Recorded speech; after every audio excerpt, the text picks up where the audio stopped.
अस्सलाम वालेकुम व्यूअर्स, क्या हाल चाल है। सेहत तबीयत ठीक है। उम्मीद करता हूँ सब भाई दोस्त ठीक होंगे। आज आपको बछड़े दिखा रहे हैं। माशाल्लाह सारे दांतों में दो दांत है। सब जितने भी मैं आपको दिखाऊंगा दांतों में दो दांत है। और इनकी पुट्ठें देखें, माशाल्लाह हैवी चीज़ है। ये देखें माशाल्लाह बहुत हैवी चीज़ है। और 2-3 लाख रुपये इनका रेट है। किसी का 2 लाख है, किसी का 3 है, कोई 1.5 वाला भी है इनके अंदर। और ये सारे फॉर सेल हैं। गुजरांवाला ख्याली बाईपास वाली मंडी में है।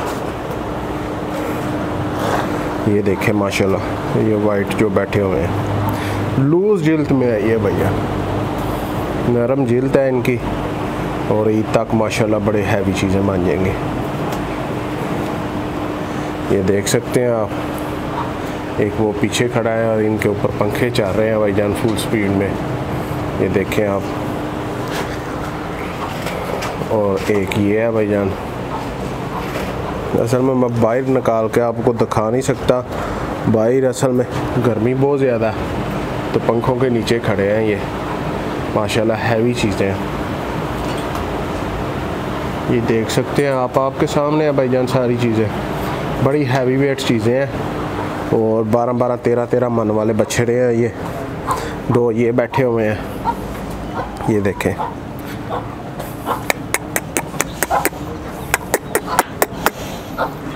ये है एक ये बछड़ा। और ये बछड़ा बहुत प्यारा। ये खीरा, ये जो सा आपको दिखा रहा हूँ ना, ये बछड़ा भी खीरा। ये देखें माशाल्लाह नरम जिल्द है। ये सबसे अच्छा बनेगा बछड़ा। और बछड़ा ये भी अच्छा है। और बछड़ा ये लाल वाला जोन सा ये भी बनने वाला बछड़ा। बाकी भी सारे नरम जिल्द में है, बाकी ये ज़्यादा प्यारे हैं। ये पीछे वाला आपको दिखा दूँ, ये देखें ये बछड़ा माशाल्लाह बहुत प्यारा। जिस भाई को भी चाहिए वो गुजरांवाला ख्याली बाईपास वाली मंडी में आके ले सकता है। अच्छी चीज़ें हैं। और भाईजान चैनल को सब्सक्राइब, लाइक, शेयर लाजमी कीजिएगा वीडियोस को। और कमेंट करके बताया करें वीडियो कैसी लगी, पसंद आई नहीं पसंद आई। क्यों आंदा भी आगे भी हमने वीडियो बनानी है तो हम आपको फिर उस हिसाब से वीडियो अच्छी या बुरी जो भी कहेंगे आप, उस हिसाब से हम इम्प्रूवमेंट करेंगे वीडियो में। ओके भाईजान, चैनल को सब्सक्राइब लाजमी करना और घंटी के बटन को लाजमी प्रेस करना। ओके भाईजान, अल्लाह हाफिज़। वीडियो देखने का शुक्रिया।